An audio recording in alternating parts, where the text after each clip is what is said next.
할렐루야, 안녕하십니까? 하나님께서 여러분 한 사람 한 사람을 사랑하시고 있습니다. 우리가 믿고 의지하는 하나님은 생명 주시는 하나님, 은혜 주시는 하나님, 상처 입은 영혼을 싸매시고 고치시고 치료해 주시는 하나님이십니다. 그 하나님께서 예수 그리스도 안에서 온 세계 만민들과 화해하셨습니다. 할렐루야. 저는 오늘 로마서 5장 16절로 21절 말씀, 아담의 죄와 예수 그리스도의 구원의 의미, 이러한 제목을 가지고 여러분들과 하나님의 말씀을 나누도록 하겠습니다. 우리가 사는 이 세계의 문제는 많은 문제를 거론합니다. 그런데 성경에 따르면 아담 안에 있는 죄로 인하여, 아담 안에 있는 죄라고 하는 것은 이 온 세상 안에 죄가 들어와서 이러한 많은 어려움과 좋지 않는 상황을 가져온 것입니다. 그 전에는 인간의 죄가 얼마나 심각한지 몰랐습니다. 그런데 세계 1차 세계대전, 2차 세계대전 이러한 것들이 일어나면서 그 전에 우리 인간의 노력과 경건함과 성실함으로 이 세상의 유토피아, 하나님의 나라를 가져올 걸로 생각했습니다. 그런데 그 세계대전을 통해서 인간이 얼마나 타락하고 부패한 존재인지, 죄로 오염되어 있고 죄가 사람 안에 있다고 하는 이러한 것들을 보게 되었습니다. 그것은 칼 바르트라고 하는 신학자가 이러한 자유주의 신학의 문제를 진단하고 거론하므로 그 방향으로 가지 않고 하나님의 긍휼과 은혜를 구하는 방향으로 그가 신학을 하게 되었고, 이러한 신정통주의 신학이 참으로 이 시대의 어떠한 대안으로 이렇게 나타나고 있습니다. 그것은 이 죄의 문제를 해결하실 수 있는 분은 오직 예수 그리스도 한 분이라고 하는 것을 그가 제시하고 밝혔기 때문입니다. 그래서 우리가 이 세계 역사가 흘러감과 아울러 이 역사 안에 문제가 있습니다. 우리가 살고 있는 우리나라에도 지금 문제가 있고 여러 가지의 갈등이 있습니다. 이러한 모든 것은 어디에서 기인하고 있느냐? 사람 안에 들어와 있는 죄로 인하여 이러한 불편한 상황이 계속 우리 앞에 전개되고 있습니다. 그래서 우리가 거시적으로 이 세계 역사를 보아도, 또 하나의 한 민족과 한 나라의 운명을 보아도, 또 한 사회, 또 한 가정, 또 한 개인의 모든 문제를 보아도 이 죄라고 하는 이 문제로부터 모든 문제가 발생하고, 거기에서 불편한 상황이 오고 서로 다투게 되고 싸우게 되고 전쟁하게 되고, 이런 심각한 문제가 있습니다. 우리 한반도의 이러한 분단의 문제도 알고 보면 죄로 인하여 우리는 여러 가지 많은 역사적인 어떤 공산주의와 민주주의의 어떤 진영, 사회주의와 자본주의의 진영, 이러한 것들을 논할 수 있지만 성경에 따르면 모든 이러한 국가 간의 갈등, 민족과 민족 간의 갈등, 또 한 사회 안의 빈부 간의 갈등, 또 가정, 또 이 성별로 인한 남녀 간의 갈등, 가정 안에 심지어는 함께 생활을 하는 사람들 사이에서도 갈등의 구조가 있습니다. 이러한 것은 성경에 따르면 다 죄로 인하여 이러한 갈등과 문제가 야기된다고 하는 것입니다. 그래서 우리들은 이 죄의 문제를 해결하면 우리 개인의 자유함과 물론 개인이 구원받는 뿐만 아니라 그 가정이 구원을 받고, 그 사회가 구원을 받고, 그 나라와 민족이 구원을 받는 것입니다. 그래서 이 죄의 문제를 심각하게 다루어야 되는 것이지, 죄로 말미암아 인하여 나타나는 어떤 현상을 우리가 진단하고 고치려고 하면 문제가 해결이 안 된다는 것입니다. 그래서 성경에서는 근본적인 문제를 다루고 있고, 이 근본적인 문제를 하나님 편에서 다 해결해 놓으시고 우리를 초대하고 있습니다. 여러분 개인의 문제도 이 성경 안에 나타난 하나님의 구원의 역사 안에 참여하면 여러분 개인의 문제가 해결이 됩니다. 더 나아가면 여러분의 가정에 무슨 갈등이 있고 곤란한 상황이 있고 어려움이 있습니까? 이 죄의 문제, 사람 안에 왕노릇하고 있는 이 죄의 문제를 해결하면 그러한 갈등, 가정 안에 갈등이 끝나고 평화가 오고 서로 사랑하고 협력하고 위로하고 격려하는 그러한 차원으로 완전히 바꿔지는 것입니다. 그래서 우리가 성경에서 기록한 이 죄라고 하는 것의 심각한 문제를 우리가 진단하고 올바르게 알 때 이 사회, 지금 우리나라만 해도 진보냐 보수냐, 우익이냐 좌익이냐, 사실 우리나라는 좌익들은 사실 없어요. 그런데도 서로 치열하게 갈등하고 반목함으로 우리 국민들이 어려운 가운데 있습니다. 그래서 우리들은 이러한 문제를, 우리 예수님을 믿고 하나님의 자녀된 사람들은 이러한 문제를 어떻게 다뤄야 되느냐? 죄의 문제구나. 이러한 것을 다뤄야 된다는 것입니다. 칼 바르트라고 하는 신학자가 이 모든 사회라든가 나라의 문제, 민족의 문제, 또 그 가정과 개인의 문제가 죄라고 하는 것을 보았습니다. 그래서 그는 그 죄의 문제를 해결할 수 있는 유일한 길은 하나님의 아들 예수 그리스도 외에는 없음을 보았던 것입니다. 그래서 심지어는 이 성경의 그러한 중요성을 그가 봤습니다만, 성경보다 더 중요한 분이 누구냐, 더 놀라운 분이 누구냐, 바로 예수 그리스도라고 하는 것입니다. 예수 그리스도만이 길이요 진리요 생명이 되시는 겁니다. 이 성경은 예수 그리스도를 가리키고 증언하고 있는 것입니다. 그 성경을 예수 그리스도 위에 두다 보면 그 문제 해결이 되지를 않습니다. 그래서 바르트 같은 그런 신학자는 그리스도 중심의 신학을 하고 예수 그리스도가 그 모든 문제에 대한 대안이 되신다는 것, 구원이 되신다는 것을 그가 제시한 겁니다. 그래서 우리들은 성경을 보면서 우리 가정의 문제를 막 해결해 달라 그러는데, 이 가정의 문제는 이미 하나님 편에서 다 해결해 놨습니다. 그리고 가정의 문제, 나 개인의 문제는 이 죄의 문제입니다. 이 죄라고 하는 이 문제를 해결하신 우리 예수님께 나가면 해결이 되는 것입니다. 여러분의 그런 개인의 문제도 해결이 되고, 여러분의 가정의 문제도 해결이 되고, 더 나아가면 우리 사회, 우리나라와 민족의 그러한 역사, 이러한 것도 해결이 되고, 유대인과 이방인들의 이러한 갈등도 해결이 됩니다. 우리 예수님께 그 모든 답변이 있고, 그 예수 그리스도 우리 주님은 이미 그 모든 일을 다 성취하시고 하나님 보좌 우편에 앉아 계시고, 우리 가운데 은혜를 베풀어 주시고 있습니다. 오늘 성경을 통해서 말씀을 나누고자 합니다. 먼저 이 기독교에서는 죄에 대한 것을 어떤 우리의 나쁜 행실이라는 것을 말하기보다는, 기독교에서 말씀하는 죄라고 하는 것은 하나님의 생명에서 떠나 있는 것, 하나님을 떠나서 하나님과 관계가 단절되어 있는 것이 죄입니다. 그래서 이 아담이라고 하는 사람이 죄를 범했고 이 세상 안에 죄를 가져온 장본인인데, 이 아담이 죄를 범한 그것은 하나님과의 관계의 단절입니다. 하나님의 생명에서 떠난 것입니다. 그가 하나님의 말씀을 떠났을 때 하나님의 생명에서 떠났고 하나님과의 관계가 단절이 되었고, 이제는 하나님께 의존된 존재가 아니라 자기의 독자적인 힘으로 자기 인생을 살아가는데, 결국은 하나님의 생명에서 떠난 그 사람은 죽음으로 그 자기 인생을 마감하는 그러한 운명에 처하게 됐습니다. 그런데 아담 혼자만 그러한 운명에 처하게 되었느냐? 아담 안에 있는 온 인류가, 온 세상 만민이 이러한 죄로 인해서 죽음에 처하게 되는 위기의 상황에 봉착하게 된 것입니다. 그래서 기독교에서 말하는 죄라고 하는 것은 우리가 말하는 세상에서 말하는 나쁜 행실을 말하기보다는 하나님의 생명에서 떠나고 하나님의 말씀에서 떠나고 하나님과의 그런 관계가 끊겨있는 그런 상태를 죄라고 하는 것입니다. 그래서 그 죄가 사람 안에 들어와 있기 때문에 많은 사람들이 하나님이 주신 그러한 공기와 또 햇빛과 물과 하나님이 주신 땅과 이 땅에 있는 모든 자원을 다 내다 쓰고, 그러면서도 하나님께 영광을 돌리지 않고 감사하지 않는 거예요. 왜? 죄라고 하는 것은 하나님과 관계가 단절이 되어 있기 때문에 눈이 멀어버린 겁니다. 마음의 눈이 멀어서 전능하신 하나님, 영광의 하나님을 보지를 못하고 자기의 인생을 가는 거예요. 자기가 사는 거, 이 땅에서 뭘 잘 살고 이러면 되는 것 같은데, 이 사람은 하나님의 생명에서 떠난 사람은 모두가 죽음으로 가게 되고 하나님의 심판을 받아야 되기 때문에 사실 사람들이 살아보려고 합니다만 다 죽음의 길로 끝나게 됩니다. 이것처럼 이 죄라고 하는, 기독교에서 말하는 죄는 하나님과의 관계를 단절한 이렇게 생명에서 떠난, 하나님의 말씀으로 살지 않고 하나님의 말씀을 떠난 이러한 상태를 죄라고 하고, 그 죄의 결과는 죽음인 것입니다. 이렇게 이러한 인간의 문제가 이렇게 심각해져 있기 때문에 많은 사람들이 하나님의 사랑과 은혜를 받고 있습니다. 지금 이 땅에 사는 모든 사람은 하나님의 사랑과 은혜를 받고 있는 거예요. 어떠한 사람도 하나님의 은혜가 없이, 하나님의 사랑을 받지 않고 하나님의 공급이 없이 이 땅에 존재하는 인간은 아무도 없습니다. 그리고 지금 예수 그리스도께서 오신 지 2000년이 지금 넘었는데, 이 땅에 사는 모든 사람들은 하나님의 아들 예수 그리스도의 그 구속의 은혜로 인하여 하나님께서 심판하시지 않고 이 지구에 있는 많은 생명체가 나와서 이렇게 번성하도록 하나님께서 허락하신 거예요. 그 모든 믿는 자나 믿지 않는 자나 하나님의 아들 예수 그리스도의 은혜를 받고 있는 거예요. 사실은 그걸 가지고 가리켜서 일반 은총이라고 합니다. 그런데 그 모든 은혜를 받고 있는데 그 은혜를 알지를 못하는 거죠. 왜? 죄로 인하여 영적으로 죽어있기 때문에. 죄가 오게 되면은 이 죄라고 하는 것은 영적인 죽음을 말하는 겁니다. 결국 아담이라는 사람이 죄를 범했을 때 하나님의 말씀을 떠났는데 그가 사실은 영적으로 죽은 거예요.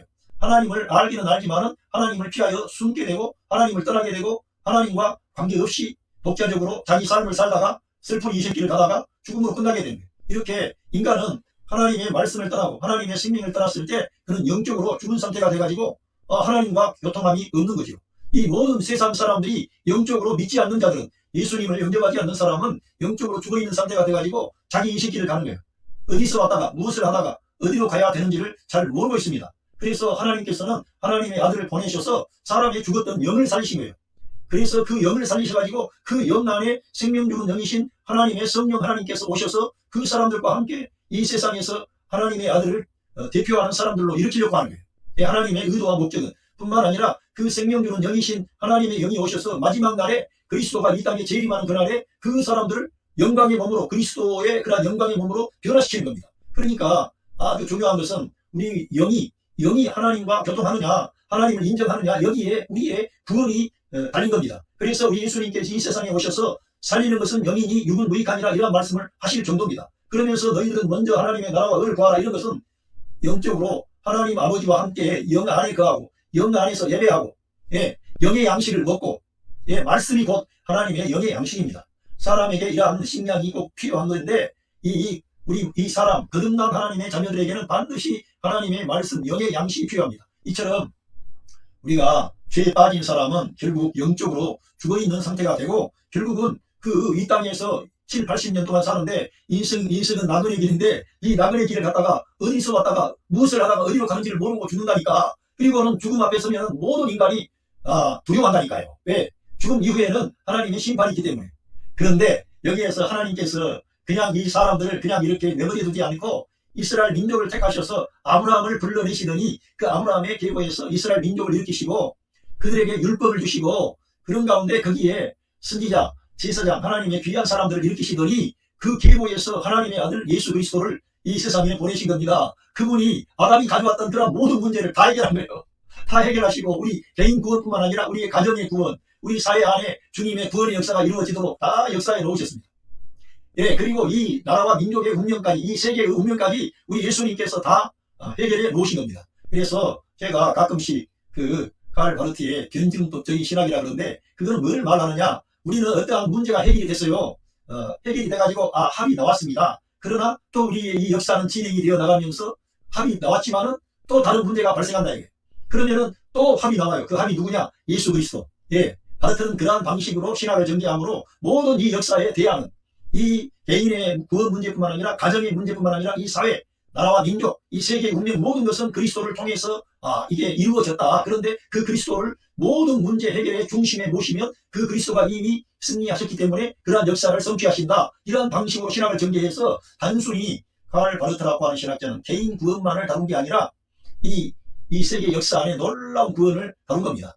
개인 구원뿐만 아니라 가정의 문제, 우리 사회의 문제, 요즘의 남녀간의 문제, 결혼의 문제 다 이러한 문제를 그 대안을 그 해결책을 성경에서 예수 그리스도로 제시하는 겁니다. 그래서 모든 것은 예수 그리스도가 되시는 거죠. 그 바르트의 신학에 가게 됩니다. 그런데 저도 제가 그 사람을 말하는 것은 제가 그런 사람과 같이 이 성경에 나타나 있는 예수 그리스도의 구원이야말로 모든 대안이 된다는 거예요. 우리 개인의 인생의 문제뿐만 아니라 가정의 문제뿐만 아니라 이 사회와 이 나라와 민족, 이 세계의 문제 여러 가지 지금 많은 문제를 거론합니다. 그런데 우리 예수님만이 그 모든 문제의 대안이 되시고 합이 되신다는 거예요. 하나님께서는 그래서 예수 그리스도 안에 그 하나님의 모든 그런 지혜와 지식의 보화가 다 감추어져 있다는 거예요. 모든 보화가 이 인류의 모든 문제를 아담 안에 들어온 죄로 말미암아 그 파생된 많은 문제가 있습니다. 갈등이 있습니다. 슬픔이 있습니다. 고통이 있습니다. 그 문제를 우리 예수님께서 다 해결하신 거예요.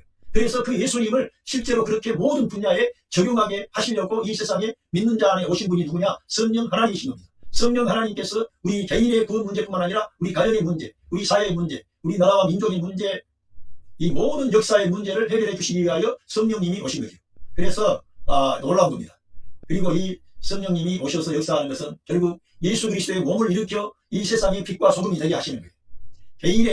개인의 어떤 구원도 중요하지만 하나님께서는 예수 그리스도의 몸으로 연합된 하나님의 그 교회, 그리스도의 교회가 일어나 이 세상의 빛과 소금이 되고 이 세상을 치유하고 변화시키고 하나님께 인도하고 이런 교회를 일으키기를 원하시는 거예요. 그러니까 교회라고 하는 것은 엄청난 비밀이고 놀라운 건데 사람들이 그냥 교회를 너무 작게 표현한 성경을 보면은 교회는 하늘에 있는 그런 모든 그런 정사와 권세와 능력과 보좌들에게 하나님의 그런 놀라운 영광스러운 지혜와 그런 것을 다 드러내신 거예요. 하나님의 아들 예수 그리스도께서 예수 그리스도의 몸된 교회를 통하여 이 세계의 역사를 치유하시고 변화시키고 새롭게 하신다는 거예요. 근데 저와 여러분이 개인적으로뿐만 아니라 그리스도의 몸된 구성원이 돼가지고 교회의 구성원으로서 세상의 빛과 소금이 되고 하나님께 영광 돌리는 그런 사람들로 하나님께서 저와 여러분을 일으키시려고 하는 겁니다. 예, 한번 읽어보겠습니다. 로마서 5장 7절 17절부터 보면, 아담이란 한 사람의 죄로 죽음은 모든 사람을 지배하게 되었으나, 그러니까 이 아담이라고 하는 한 사람이 죄로 인해서 죽음이 왔는데 모든 사람을 죄가 사망 안에서 왕노릇한다, 지배한다는 것입니다. 사람 안에 아담이 죄를 자기 안에 가져온 거예요. 근데 아담의 후손이 되는 온 세상 모든 사람들이 죄로 말미암아 죄가 죽음을 통해서 그 지배력을 가지고 왕노릇을 하는 거예요. 그러니까 이 죄가 지배하지 못하는 것은 거듭난 하나님의 사람이 영을 따라 행하고 말씀을 따라 행하고 그 천연적인 옛사람이 끝난 사람은 지배할 수 없지만, 이 옛사람 안에 가고 아담과 같은 그런 위치에 가서 말씀을 떠나서 하나님의 생명에서 떠나서 독자적인 길로 가고, 그리고 저 악한 자 마귀 뱀의 말을 듣고 따라가면 결국 죄가 그 사람 안에 지배력을 갖는 거예요. 그럴 뿐만 아니라 그 개인의 그러한 문제뿐만 아니라 그 가정을 파괴하려고 하죠. 죄라고 하는 것은 항상 파괴적입니다. 하나님의 생명에서 떠날 뿐만 아니라 인간 스스로가 자멸하도록 그렇게 이렇게 죄가 그 안에서 역사하는 거예요. 그러니까 안 믿는 사람들은 안 믿는 사람대로 잘 돼요. 어려움 없이 예수님 안 믿어도 잘 돼요, 땅에서. 그러니까 하나님을 믿질 않아. 하나님을 떠난 것이 죄고 죽음이고 멸망인데, 그러니까 안 믿고 사는 사람 잘 돼. 어떤 사람들은 아니 예수님 믿으면 안 되고 저 예수님 안 믿는 저 불교 신자라든가 뭐 공을들 이런 사람들 잘 되는데 예수님 믿는 사람 안 된다고. 안 될 수밖에 없지요. 예? 우리 예수님께서 너희가 이 세상에서 나의 택함을 받았기 때문에 세상이 미워할 거라고 그랬어요. 세상에서 이 죄가 그 사람이 그냥 잘 살고 평안하게 살면 우리 예수님 찾지 않는데 그거 주는 거예요. 이 세상 임금이라고 하는 마귀가 그거 주는 거예요. 그런 사람들에게, 안 믿는 사람들에게. 그러나 믿는 사람들은 그렇게 해서 넘어뜨리려고 그런 거예요. 가난하게 하고 어렵게 하고 힘들게 하고 복잡하게 하고. 그러니까 예수님 믿는 사람들이 내 인생에 어떤 문제가 잘 안 풀린다, 그래가지고 안 풀린다 그러지 말고 그렇게 생각할 게 아니고 성경을 따라서 내가 이 세상에서 우리 예수 그리스도의 부름을 받고 택함을 받아가지고 이 세상이 나를 미워하는 모양이다, 이렇게 생각을 해야죠. 예. 이렇게 모든 사람을 지배하게 된다는 죄라고 하는 거. 아담이라는 사람이 그래서 중요하고, 그래서 성경에서는 아담은 옛사람을 예표하고요, 이 예수 그리스도는 새 사람을 예표하는 겁니다. 아담이라는 사람은 이 인류의 머리를 말하고 있고요, 우리 예수님은 새 인류의 머리를 말하는 거예요. 시작이에요. 그 예수님이 새 창조를 가져오고 새 인류의 머리가 되시고, 이 세상에 새 생명, 부활 생명, 신성한 생명, 하나님의 생명을 우리 예수님의 십자가 사건과 부활을 통해서 이 세상 안에 가져오신 거예요. 그리고는 부활의 첫 열매가 되심으로 그 하나님의 아들의 생명이 바다가 돼가지고 예수님을 믿고 영접하기만 하면은 하나님께서 이제 사람 안에 오실 수 있는 생명의 길을 활짝 열어버린 거예요. 여러분, 우리 예수님께서 십자가 위에서 죽으실 때 성소의 휴장이 위에서부터 아래까지 갈라졌다는 것은 완전히 하나님께 나아가는 생명의 길이 열렸다는 것을 말씀하는 것입니다. 그래서 우리가 예수님 영접합니다, 사랑합니다. 우리 예수님 영접하기만 하면은 그 사람은 하나님의 아들 예수 그리스도를 통해 그의 죽었던 영이 살아나고 그 영 안에 성령님이 거하시면서 새 생명을 주시는 거예요. 하나님의 아들의 생명을 우리에게 주시는 거예요. 거듭난 거지요. 하나님으로부터 난 하나님의 아들들이 일어나게 되는 거예요. 그만큼 놀라운 일을 우리 예수님께서 다 이루어 놓으신 겁니다. 그러니까 우리는 이 예수 그리스도의 이 놀라운 그 은혜의 복음을 증거해 줘야 되는 것입니다. 그렇게 되었으나 예수 그리스도에 의해 하나님의 용서와 무죄의 선언이라고 하는 선물을 거저받고, 그러니까 우리 예수 그리스도 우리 주님이 십자가 위에서 고난을 받으심으로 우리의 죄값을 지불한 겁니다. 나무에 달린 자마다 저주를 받았다고 했는데 율법의 저주에서 우리를 속량하시려고 우리 주님이 나무에 달려서 하나님의 심판과 형벌을 다 받으시고 우리의 죄값을 다 지불한 겁니다. 그래서 우리가 용서를 받고 무죄의 선언을 받는 거예요. 그 예수님을 영접하기 때문에, 그 예수님이 그러한 문제를 근본적으로 다 해결하셨기 때문에 그 예수님을 영접한 그러한 사람들에게 하나님께서 그들에게 선물로 그러한 구원이라고 하는 선물을 주시고 새 생명을 주시고 죄 없다고 죄를 용서해 주시는 거예요. 죄를 우리 주님이 그 죄값을 지불했기 때문에 우리가 죄인이 아니라는 게 아니라 죄인이었는데 우리 죄를 하나님이 죄를 없이 해주신다니까. 죄값을 지불했으니까. 근데 그 사람이 그 죄값을 지불하신 예수님을 나의 주님으로, 나의 구주로, 나의 하나님으로 영접을 한 겁니다. 그래서 영접하는 자에게는 하나님의 자녀가 되는 권세를 주셨다는 거예요. 그 사람들은 혈통으로나 육정으로 나지 아니하고 오직 하나님께로 난자라는 거예요. 여러분과 제가 그 예수 그리스도의 그런 놀라운 일을 받아들임으로, 믿음으로 받아들였는데 그 선물을 다 받게 됩니다. 이 선물을 거저받고 심지어는 모두 생명을 다스리는 임금이 되는 것입니다. 그러니까 이제는 생명 안에서 왕노릇 한다는 거예요. 우리가 이 하나님의 생명 안에서 왕노릇 할 수 있는 지배력을 갖는 새 창조 안에 있는 새 생명, 새 사람이 된 것입니다. 이것은 그래서 은혜의 사건이라는 거예요. 하나님이 행하신 것을 우리가 아무런 일도 하지 않고 우리 예수 그리스도 주님을 믿고 영접했는데 하나님께서는 그 놀라운 일을 다 이루어 놓고 우리에게 그 죄를 용서해 주실 뿐만 아니라 새 생명을 주시고 뿐만 아니라 새 생명 가운데 행할 때 생명 안에서 왕노로 할 수 있는 그러한 존귀한 하나님의 아들들로 저와 여러분을 이렇게 불러주셨다는 겁니다. 얼마나 감사합니까? 그러니까 우리가 조금 이 세상에서 어려움 있고 뭐 어떤 질병이나 가난이나 고통이 따라온다고 해도 좌절할 것 아니죠. 예? 이런 걸 내다봐야죠. 그렇습니다. 아담의 죄는 모든 사람에게 형벌을 가져왔으나 그리스도의 의로우심은 사람들을 하나님 앞에 올바른 사람으로 만들어 길이 살게 하신 것입니다. 그러니까 성령 하나님이 우리 안에 오셔서 그 크신 사랑과 은혜를 주셔서 우리가 새 생명 가운데 행하니까 올바른 삶을 살 수가 있게 되는 거예요. 우리 예수님처럼 바울처럼 누가 오셔서 성령님이 성도들 안에서 그러한 올바른 삶을 살 수 있도록 그런데 그것도 마지못해서 지옥에 안 가려고 종으로 하나님이 무서워서 두려워서 하는 게 아니라 하나님의 아들로서 이 하나님께서 나에게 주신 그 크신 사랑과 은혜가 너무 감사해서 기쁨으로 하나님의 말씀에 순종하고 하나님의 의를 이루는 거예요. 그래서 로마서 8장 4절에 이 우리 예수님을 믿고 영을 따라 행하는 그 사람을 통하여 율법의 의로운 요구가 이루어지게 하려는 거예요. 우리가 율법을 이루는 게 아니라 저는 결코 여러분들에게 율법을 앞세우는 게 아닙니다. 성령을 따라 행하면 하나님의 은혜가 왕노릇하면 여러분 안에서 성령 하나님께서 율법의 의로운 요구를 이루어 주신다는 거예요.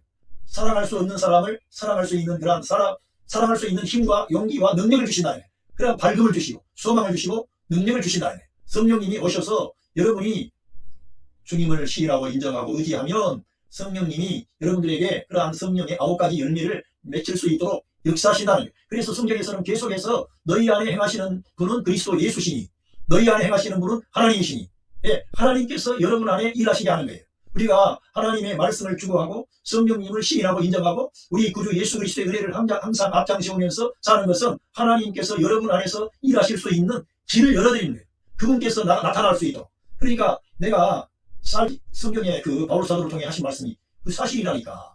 내가 더 이상 살지 않고 그리스도가 내 안에 사시는 거예요. 진짜 믿음으로 사는 사람, 말씀으로 사는 사람. 그러니까 이거는 율법주의자가 아니고 복음의 정신으로 믿음으로 말씀으로 사는데 성령님이 그 사람을 그렇게 새로운 사람으로 능력 있는 사람으로 우리 예수님을 대표하는 사람으로 일으키신다는 거예요. 아담은 하나님께 불순종하여 많은 사람을 죄인으로 만들었지만 그리스도께서는 하나님께 순종하여 많은 사람을 의로운 사람으로 만드셨습니다.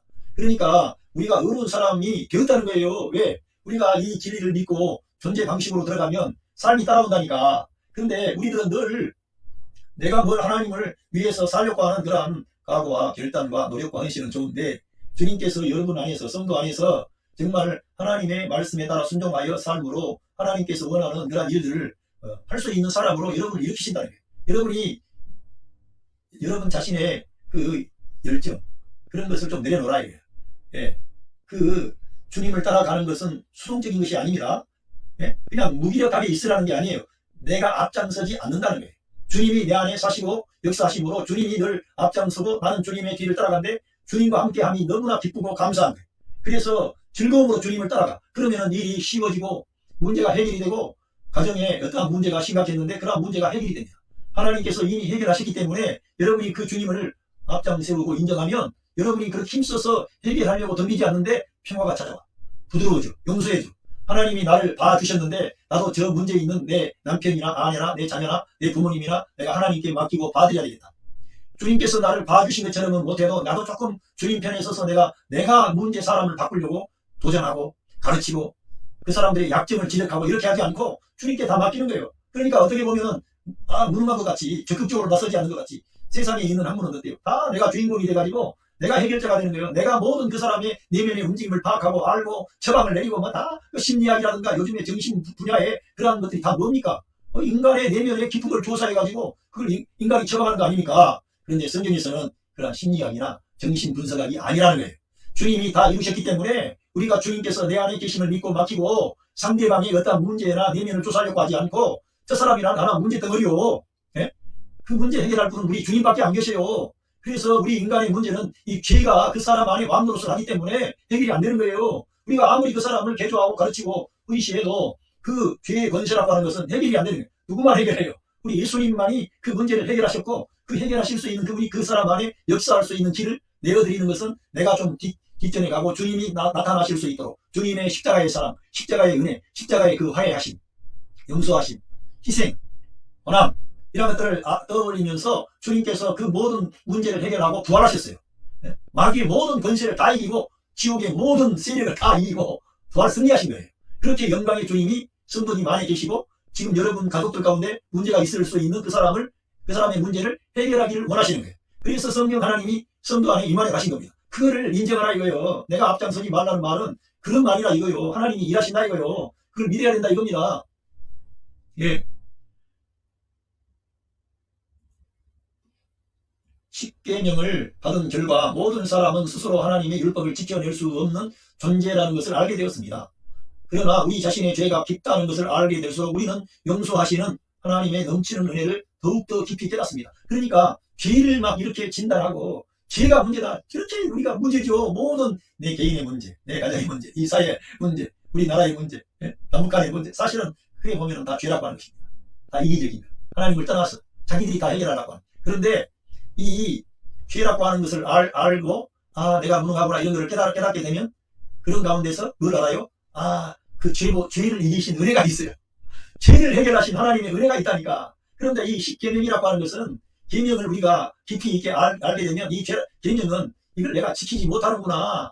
이 계명이라고 하는 걸 보니까 만만하게 볼 게 아니네. 계명을 통해서 거룩한 삶을 추구하고 하나님 앞에 완전하고 흠이 없는 사람으로 살려고 하면 할수록 이게 어렵다. 나중에는 바울처럼 이게 불가능하구나. 이게 우리의 힘으로는 할 수 없구나. 이걸 봐야 된다는 거예요. 저 같은 사람도 왜 이 은혜를 앞세우고 복음을 말하고 예수 그리스도의 십자가의 복음, 부활의 복음 이런 걸 말하게 되니까 내가 내 인간 안에 큰 죄의 문제가 있고 이게는 다른 내가 어떤 수련을 통해서 내가 공부를 많이 해서 내가 어떤 경건생활을 해서 되는 문제가 아니구나. 이거는 예수 그리스도의 은혜의 보좌 앞에 나가야만 해결이 되고 예수 그리스도의 십자가 사건과 부활 사건을 적용할 때 이걸로부터 자유함이 있고 해방이 있고 내가 이런 것으로부터 내가 해방이 되어서 하나님의 일을 할 수 있는 사람이 되는 거지 할 수 없구나. 이걸 저도 알게 된 거죠. 그래서 제가 은혜를 말하고 늘 복음을 말하고 예수 그리스도의 그 사랑을 먼저 앞세우는 거죠.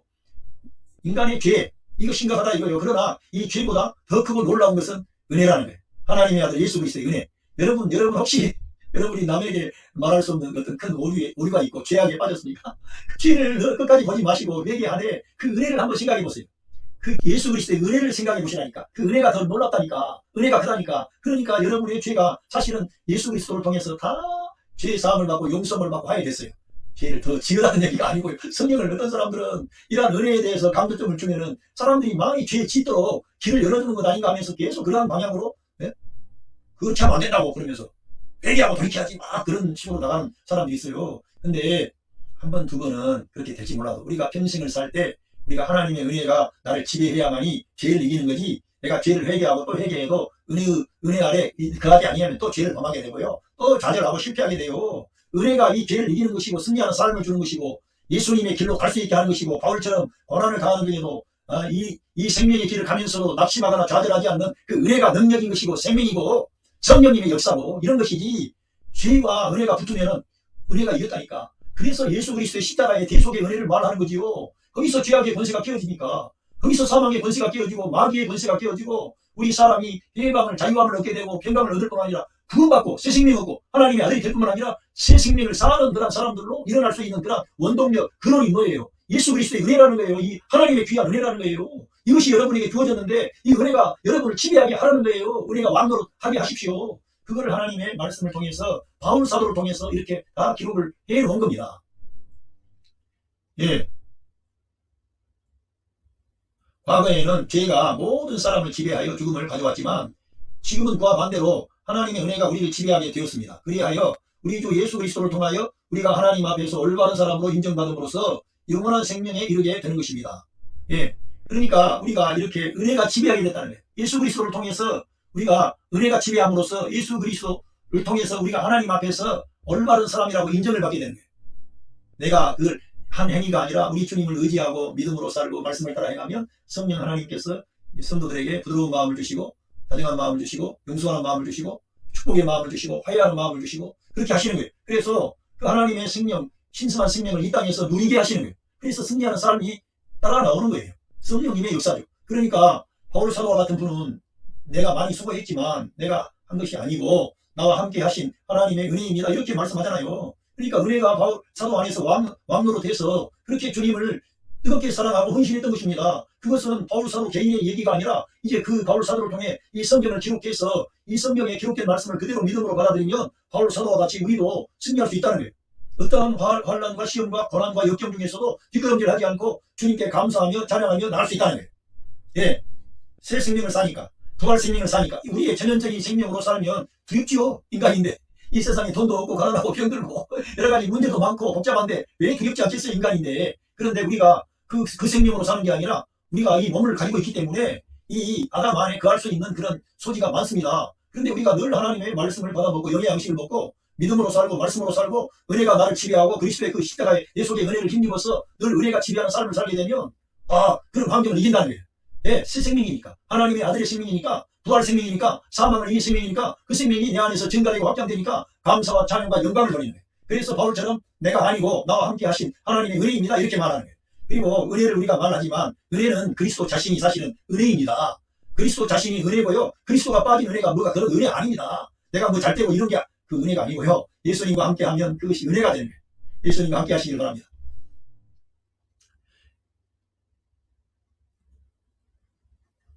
예, 여기를 좀 몇 가지만 읽어보면서 말씀을 정리하는데요. 죄는 여러 가지 의미로 정리될 수 있지만 기본적으로 하나님의 의지와 상반되는 생각, 말, 행동을 의미합니다. 그러니까 하나님의 의지, 하나님의 그 뜻을 구하라, 하나님의 의를 구하라 그러잖아요. 그런데 하나님의 의지와 반대되는 생각, 말, 행동을 의미합니다. 결국은 이 하나님의 의지와 상반되는 것은 말씀을 떠난 그런 태도를 말하고 그리스도를 떠난 그 생각, 말, 태도를 말하는 거예요. 행동을 말하는 겁니다. 인간은 타고난 죄악상으로 인해 끊임없이 죄를 지으며 우리들은 죄된 본성이라고 제가 늘 심플 내추어, 죄된 본성, 플래시 이런 걸 제가 말씀해 왔습니다. 이 우리의 죄된 본성 때문에 끊임없이 우리는 죄를 짓게 되는 거예요. 나쁜 일을 하는 게 아니라요. 예? 우리 주님의 말씀에 따라 새 계명이 주어졌어요. 우리 주님처럼 사랑하지 않으면 계명을 어기는 거예요. 지금 하나님의 말씀 원전히 순종한 인간이 누가 있어요. 그래서 우리들은 이걸 인정해야 돼요. 우리가 연약함 때문에. 예? 끊임없이 우리들은 하나님의 거룩한 말씀에 순종하지 못할 때가 많아요. 알고 있지만 서로 사랑하고 예수님께서 우리를 사랑하신 것처럼 서로 사랑해야 돼요. 누구를? 여러분 곁에 있는 남편을, 여러분의 아내를, 여러분의 자녀들, 여러분의 부모님과 형제들 그렇게 살아갈 수 있어요? 못하는 거잖아요. 그래서 날마다 내가 죽고 그리스도가 살고가 돼야 되고 날마다 나는 감수하고 내 안에 그리스도가 나타나야 되는 겁니다. 그리스도에 의해서 장성한 분량에까지 자라가라 그러잖아요. 사도 바울께서 우리들은 평생을 가도 그리스도의 장성한 분량까지 우리가 그리스도가 목표이기 때문에 된 사람이 없기 때문에 어떠한 영적인 보단수라도 자기가 볼 때는 대단한 것 같지만 실제적으로 보면 고수가 아니에요. 우리들은 다 주님 앞에 양처럼 약한 자예요. 여러분 그렇게 놀라운 그런 그 바알 선지자, 아세라 선지자 850명의 목을 베어버린 그런 엘리야가 로뎀 나무에서 나는 내 열조와 같이 못하오니 자기가 여기에서 그 이세벨의 그런 공격에 피하여 숨었고 그런 연약한 모습이 나오잖아. 인간이 연약한 거예요. 인간은 강한 인간이 없어요. 어떤 인간들은 지가 뭐 대단한 것처럼 그런 게 교주가 되지 나중에. 그 교주가 된 인간들은 이단이 되고 그리스도의 자리를 대체하기 때문에 그 사람들은 어떻게 그 사람들의 구원을 보장하겠습니까? 그러니까 우리 가르치는 목회자라든가 이런 말씀을 증거하는 주의 종들은 더 겸손해야 돼. 왜? 내가 다른 사람보다 더 성경을 많이 알고 더 영적인 체험도 많이 하고 하나님의 깊은 것을 알았다고 하지만 예수 그리스도의 장성한 분량까지 자라갔어요? 완전해요? 바로 우리가 사람으로서 인간으로 산 인간으로서 바울처럼 그런 과정을 다 통과했어요? 네? 바울처럼 돌에 맞아가지고 죽은 분들 있어요? 바울처럼 39에 감한 매를 5번 맞아봤어요? 태장으로 3번 맞아봤어요? 그런 게 아니잖아요. 그러니까 된 사람은 아무도 없다는 거예요. 우리들은 그리스도의 장성한 분량에까지 자라가야 하는 그런 과정이기 때문에 어떤 사람 위에 군림하거나 나를 과시하거나 내가 된 것처럼 말할 수 있는 인간이 아무도 없기 때문에 내가 비록 오늘 이 귀한 하나님의 말씀을 수종 들고 증거하고 선포하지만 내가 뭔가를 아는 것처럼 한 게 아니라 다만 예수 그리스도를 증거하고 소개하고 선포해서 듣는 성도들로 하여금 예수 그리스도를 만나도록 예수 그리스도를 사모하도록 우리들은 중매하는 예수님께 중매하는 그러한 자기 위치에 있어야 되는 거예요. 그분은 늘 높아져야 되고 나는 뒤로 따라져야 돼. 그게 우리 이 사역하는 사람들의 태도입니다. 그렇게 해야 저 성도들에게 예수 그리스도의 생명이 들어가는 거예요. 은혜가 들어가는 거예요. 사람을 저 목사님을 보니까 우리 예수님을 내가 믿으면 저 목사님처럼 겸손하고 진실하고 참된 하나님의 사람이 될 수가 있겠구나. 내가 주님을 믿으면 그렇게 되겠네. 이러한 믿음이 생겨나는 거죠. 그런데 어느 순간에 자기가 나타나고 그러면 그런 게 아니라 그 사람을 본받으려고 그래. 그 사람의 기도하는 생활, 그 사람의 경건한 생활. 그게 답이 안 나옵니다. 그래서 거기에는 결국은 사람을 따라가는 길은 율법 안에 매이는 것이고 이 사람 안에 매이는 거예요. 성령을 따라 행하십시오. 여러분 안에 임만행하신 성령님이 계시는데 왜 외부에 있는 다발한 사람들을 추구합니까? 주님을 바라보셔야지. 성령을 가까이 하고 여러분 안에 그렇다고 해서 죄심을 하지 말고 혼자 집에서 그렇게 하라는 게 아니고 죄심을 하시고요. 연합하시되 사람 따라가지 마. 그 목사님을 위해서 목사님 뒷담하지 말고 도리어 그 목사님의 어떤 약점이 드러나면 기도해 주셔야지. 우리 목사님을 하나님이 축복해 주시고 세워주셔서 정말 우리 주님의 몸된 죄를 정말 일으키는 데 합당한 그런 죄의 종족이 없어서 여러분 사람이라고 해서 사람인데 결점이 없어요. 약점이 없어요. 자기를 한번 다시 해보세요. 반드시 넘어져요. 그 사람은요. 반드시 넘어. 자기 입으로 그래 자랑하면 안 되는 거예요. 절대. 네? 자기는 청렴하다. 그런 사람이 청렴했는데 그 사람이 이성에 약할 수 있어요. 도리는 약한데 이성과는 좀 떨어지죠. 다 인간에게는 장단점이 있다니까. 그러니까 내가 저 사람과 비교해서 좀 나았다 그래가지고 내가 괜찮하고 나은 것처럼 말할 수 있는 인간은 아무도 없다니까. 다 그러는 것은 상대적인 거예요. 상대적인 거. 우리들은 절대적인 기준 예수 그리스도 여러분의 생명과 머리가 되신 그 주님이 여러분 안에 임만을 하신 거예요. 그걸 내다봐야지. 예. 그래서 인간은 이런 것이고 결국 이러한 것이 뭐냐. 하나님과의 관계를 끊어버리고 영적인 죽음을 초래합니다. 오늘날 성도들도 이런 문제가 있는 거예요. 사실은 하나님과 관계가 잘 안 돼. 그리고는 어떻게 막 기도를 많이 하려고 그러고 성경을 읽어도 안 돼. 왜? 은혜의 보좌 앞에 안 가니까. 예수님을 자기의 생명과 머리로 취하면 하나님과의 관계가 회복이 되고 영적인 그런 생활을 할 수가 있게 되고 영적 생명이 움직이고 그래서 소망이 있고 감사가 넘치고 찬양하게 되는 거예요. 두려움 모든 염려를 다 맡기게 되네. 진짜로 하나님께 맡겨야 돼. 그런데 예수님의 은혜의 보좌 앞에 가지 아니하면 하나님과의 관계가 단절이 되는 거죠. 예수님과 관계가 안 됐는데 하나님과 관계가 안 되니까 뭐가 마음이 무겁고 답답하고 슬프고 또 외롭고 슬프고 또 외로워. 하나님의 자녀들이 그럴 수 있다는 거예요. 왜? 육신을 따라가니까. 사람 따라가니까. 다른 것을 목표하니까. 우리들은 내 사업하는 거, 내가 공부 많이 하는 거, 좋은 직장에 가는 거, 성공하는 거 다 중요합니다. 그런데 중요한 것은 더 중요한 것은 예수님과 올바른 관계를 맺고 선지를 맡기고 가면 하나님께서 여러분에게 사회적인 그런 명예와 지위도 주시고 여러분이 사업을 하면 사업도 잘 되게 해주시고 공부하면 공부도 잘 되게 해주시고 다 그러한 방식으로 가는 우선순위를 예수 그리스도께 맞추라는 거예요. 예수 그리스도. 그 주님이 여러분의 목자장이요. 여러분의 생명이요. 여러분의 구원입니다. 여러분 안에 성령님께서 임만을 하신 거예요. 그 성령님을 제껴버리고 내 어떠한 것을 늘 앞장시고 그런 건 좋지 않은 거예요. 그러니까 넘어지는 거예요.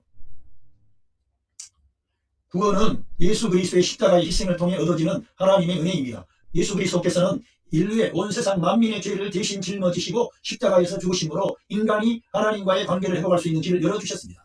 그러니까 우리가 구원받아 새 생명 얻을 때에도 그 예수 그리스도의 십자가 사건과 부활 사건을 적용해야 되고요. 우리가 이 땅을 살아갈 때 모든 영적인 생활에 승리하는 생활과 그 원칙과 비결도 예수 그리스도의 십자가의 그 대속의 은혜와 부활의 승리에 연합된 방식으로 우리가 이 세상을 살아가는 거예요. 그러면 하나님과의 관계가 잘 될 뿐만 아니라 늘 감사와 찬양이 넘치는 승리하는 삶을 살 수 있도록 하나님께서 여러분을 축복하시는 거예요. 하나님께서 여러분을 일으키시는 거예요. 예.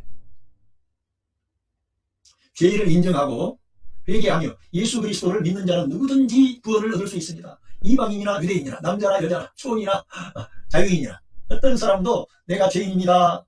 내 죄를 담당하시고 십자가 위에서 내 죄값을 지불하신 우리 구주 예수님, 사랑하는 우리 예수님, 영광 중에 계신 우리 예수님, 승리하신 우리 예수님, 내가 그 주님을 나의 주님으로 나의 하나님으로 영접합니다. 믿습니다. 이렇게 하게 되면 우리 하나님은 즉시 그 사람에게 영원한 생명을 주시고 구원을 받게 주시고 죄로부터 해방, 그리고 영원한 멸망으로부터 해방이 돼가지고 영원한 생명을 주시는 거예요.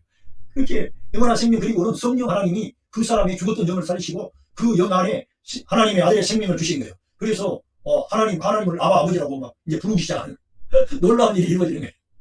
그래서 구원은 단순히 죄로부터 해방뿐만 아니라 영생과 영원한 생명과 하나님과의 친밀한 관계, 그리고 성령의 역사를 통해 변화된 삶을 말씀하는 것입니다. 구원이라고 하는 것은 그러니까 내가 미래의 구원만이 아니라 오늘 내가 구원받은 자로 하나님과의 관계가 찰 때 하나님 아버지 감사합니다. 들어가며 나가며 꼴을 넣는데 나갈 때도 우리 예수님 감사합니다. 우리 예수님 오늘 또 나와 함께 해주시고 인도해 주시니 감사합니다. 내가 오늘 직장생활 오늘 또 주님과 함께 잘 했습니다. 또 집에 들어올 때도 우리 예수님 감사합니다. 이렇게 그 하나님과 친밀한 관계를 가지고 이 세상을 살아가는 거예요. 감사함으로 늘 주님을 시인하고 인정하는 거예요. 성경이 그렇게 나와 있습니다. 내가 산 게 아니고 그리스도가 사셨다니까 새 생명 가운데 사는 것이라니까요. 성령님이 여러분 안에서 임하게 하신 겁니다. 여러분의 일을 해주시려고.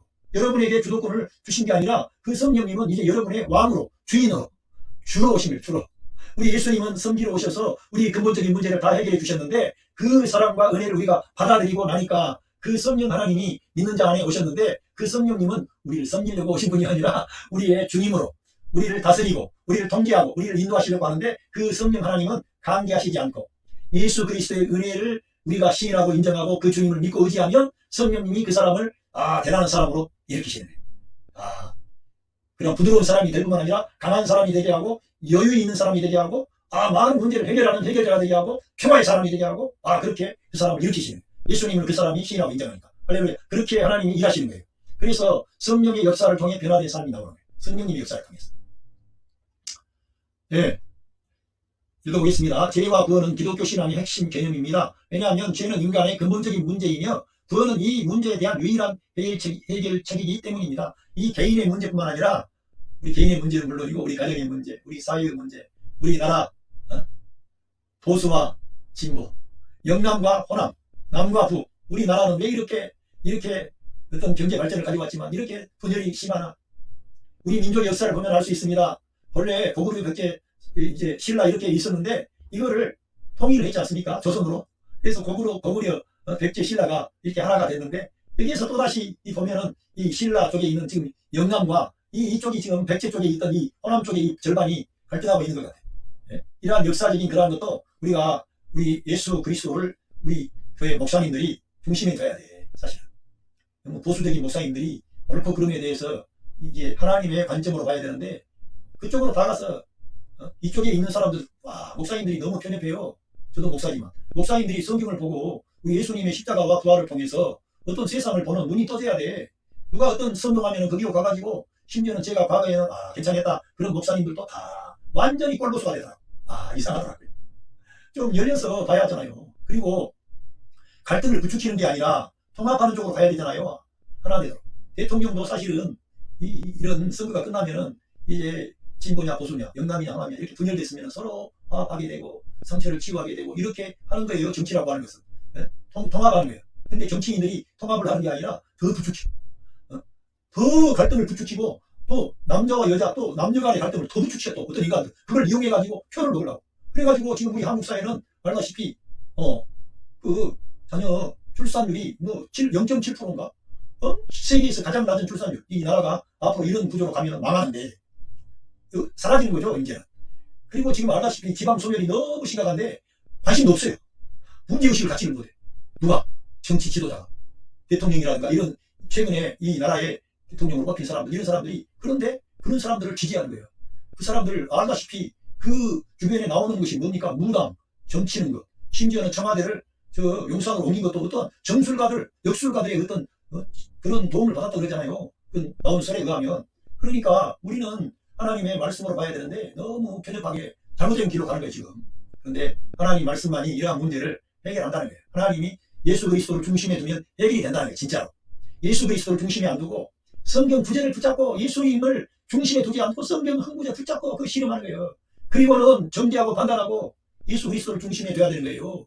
신학을 하신 분들은 좀 눈이 떠져야 돼. 성경 한 구절 붙잡고 할 게 아니고 이 성경이 너희가 성경에서 영생을 얻는 줄 알고 성경 상고하고 연구하는데 이 성경이 내게 대해서 증거한 것이라고 했어요. 그 성경은 어떤 성경이에요? 구약 성경입니다. 구약 성경. 지금 우리는 신약 성경을 가지고 있는데 이 성경은 예수 그리스도를 증거하는 거예요. 이 성경은. 그런데도 불구하고 예수님에 대해서 포커스가 안 맞춰지고도 문자 하나 성경 한 구절을 가지고 전체적으로 성경을 해석하려고 해요. 그리스도 중심으로 하지 않고.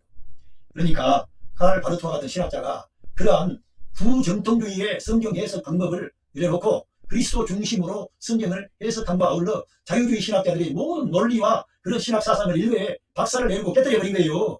그런 바르토와 같이 그리스도 중심의 신학이 아니었다면 은혜의 그러한 복음, 이 생명의 복음, 이 세상을 치료하고 그리스도께 인도하고 그렇다고 해서 이 세상이 하나님의 나라가 된다는 게 아니고요. 저 말은 교회가 그리스도의 몸된 교회가 이 세상을 치유하고 회복하고 하나님의 통치권을 가져가는 거예요. 교회가. 그런 것인데 성경 한 구절 붙잡고 그리고는 거기다가 정말로 성경을 어떻게 읽고 있는지 저도 바르트라는 그런 신학자를 전부 다 옳다.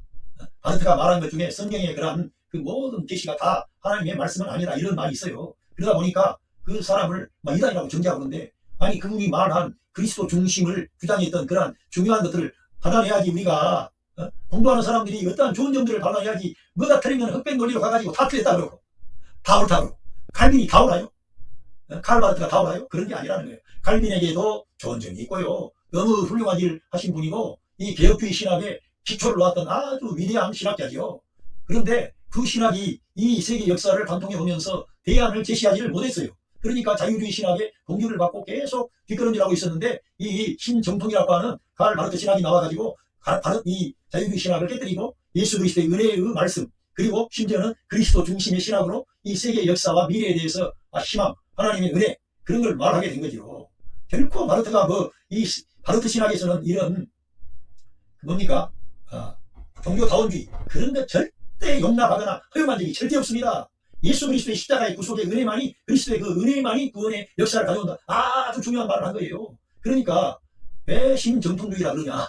부정통주의의 그 17세기에 16세기 17세기의 신학을 복구했다. 그래서 신정통이라는 그런 거 아닙니까? 그런 걸 우리가 좀 내다보고 신학을 하시고 공부하는 목사님들은 좀 그런 편협한 시각을 좀 버리고 배울 게 뭔가 이걸 알아야지. 저는 본래요 거기 그 칼 바르트 신학하는 칼 바르트 쪽에서 이단이라고 정리하는 그런 신학교에서 저는 공부를 했어요. 그런데 제가 진짜 많은 선생님들에게 도움을 받았어요. 그런데 저에게 결정적으로 도움을 주신 분은 만나지도 보지도 못하고 내가 배워본 적이 없는 칼 바르트 그 교수의 그런 책을 읽다가 그 도움을 받은 거예요. 그리고 칼 바르트 강연하는 그런 교수라든가 그런 분들을 통해서. 그러다 보니까 저도 이런 걸 말씀하게 되었는데 저는 이러한 그 논쟁이라든가 이렇게 가는 게 아니고요. 다만 예수 그리스도의 은혜의 말씀, 생명의 복음을 앞장시워야 된다는 것을 저는 강조하는 사람이에요. 그러니까 여러분들이 좀 마음폭을 넓혀가지고 칼 바르트가 뭘 말했는지 원문도 봐보고 그래가지고 좀 가벼워 좀 뭔가 배울 수 있는 건 배워야지 안 받을 것은 안 받고 모든 게 흑백 논리로 다 우리 한국 사람들 문제 많아요. 예? 흑백 논리 예? 정치인들도 흑백 논리가 그러면 안 되지.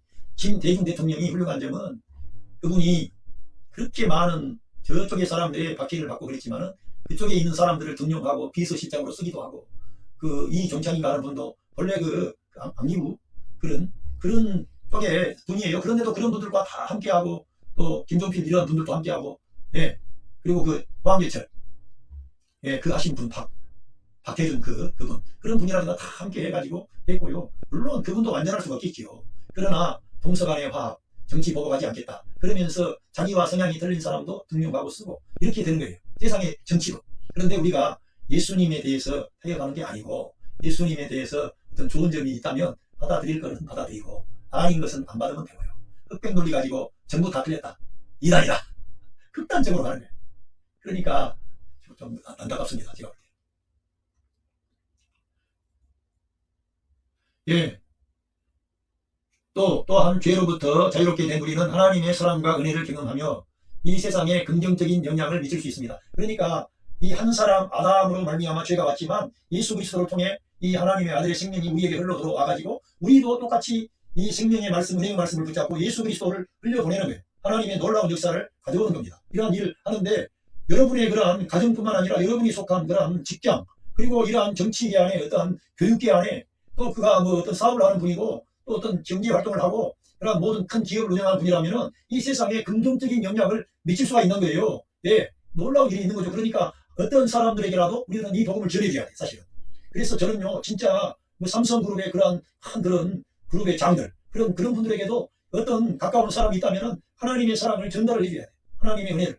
그들이 예수님을 받아들이게 되면은 그 기업이 실어가지고 그들이 이 나라를 위해서 일하는 것도 그냥 그 기업의 이웃만이 아니라 우리 민족, 우리 나라의 백성들을 유익하게 하는 그런 기업이 하는 거예요. 그래서 한 사람 한 사람이 예수 그리스도의 이러한 사랑과 은혜를 깊이 경험하고 이 세상에 하나님의 아들 예수 그리스도의 빛과 그 영광을 가져오는 그런 사람들이 된다는 거예요.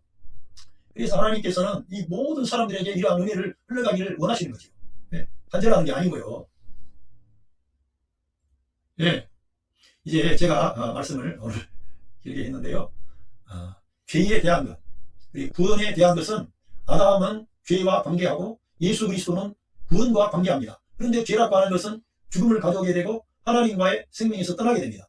하나님과의 단절을 가져오게 되고 그 단절을 가져온 것이 결국은 영적인 죽음을 가져와요. 그래서 결국 이 세상을 살리는 사람들 아무리 추구해봐도 죽음으로 끝나게 되고 이제 하나님의 심판에 앞에 서야 될 비참한 그러한 인생으로 우리가 그렇게 나타날 수밖에 없는 거예요. 그런데 우리 예수님은 그 아담이 가져왔던 그런 모든 문제를 다 끌어안고 율법 아래 오셔서 율법 아래 있는 모든 인간 이스라엘 민족에게 율법을 주신 것은 합법적으로 하나님께서 아담 안에 있는 온 인류를 구속하시기 위한 그런 것입니다. 그래서 이 이스라엘 민족에게 율법을 주셨지만 온 인류가 이 율법에 하나님의 심판 아래 있는 거예요. 그런데 이 율법 아래 우리 예수님이 오셔서 율법의 모든 의로운 요구를 다 이루시고 합법적으로 그 아담이 가져왔던 죄의 문제를 다 해결하고 죄값을 다 지불해버린 거예요. 그리고는 그 죄값을 지불했다는 그런 증거로서 부활하신 거예요. 왜? 죄값은 사망인데 죄값이 지불이 안 됐다면 사망에서 풀려나올 수 없잖아요. 사망이니까. 그런데 우리 주님은 그 죄가 없으신 그분이고 그분은 사실 창조주 하나님이세요. 그래서 창조주 하나님이 피조된 세상에 모든 것을 다 책임을 지고 그분은 집합으로 말하면 이 온 세상 만민보다 더 크신 분이므로 그 모든 걸 포함하고 만유를 포함한 죽음 안에 주님이 들어가셔서 이 창조를 끝내버린 거예요. 거기에서 아담 옛사람을 끝내고 거기에서 죄악을 끝내고 죽음을 끝내고 그 배후에 역사하는 마귀의 권세를 깨뜨려버렸어요. 그리고 마귀의 모든 것은 예수 그리스도 앞에서 무너져버린 거예요. 무장해제가 된 겁니다. 그의 권세가 완전하게 깨어진 겁니다. 그리고 이 세상도 그리스도의 그러한 새 생명의 새 창조 역사 안에는 감당할 수가 없는 거예요. 그래서 이기는 자가 나오는 거예요. 바울처럼. 그 배후에 그 뒤에 이어서 계속 이 생명의 역사가 이어져 와가지고 저와 여러분에게 이 생명의 복음, 은혜의 복음이 전달이 된 겁니다. 예. 그런데 그 주님이 자기의 몸된 교회를 일으켜서 그리스도 안에서 이 생명의 역사가 믿는 자 개인뿐만 아니라 우리 개인과 그 가족들 구성원들과 그 사회와 나라와 민족과 세계와 모든 역사에 우리 주님의 그 사랑과 은혜가 흘러가도록 역사하고 있다는 거예요. 주님의 교회 안에서. 할렐루야. 거기에 저와 여러분이 포함된 겁니다. 여러분, 하나님께서 여러분을 사랑하시고 있습니다. 여러분 가정에 하나님의 크신 사랑과 은혜와 축복하심이 함께 하시고 있습니다. 감사합니다.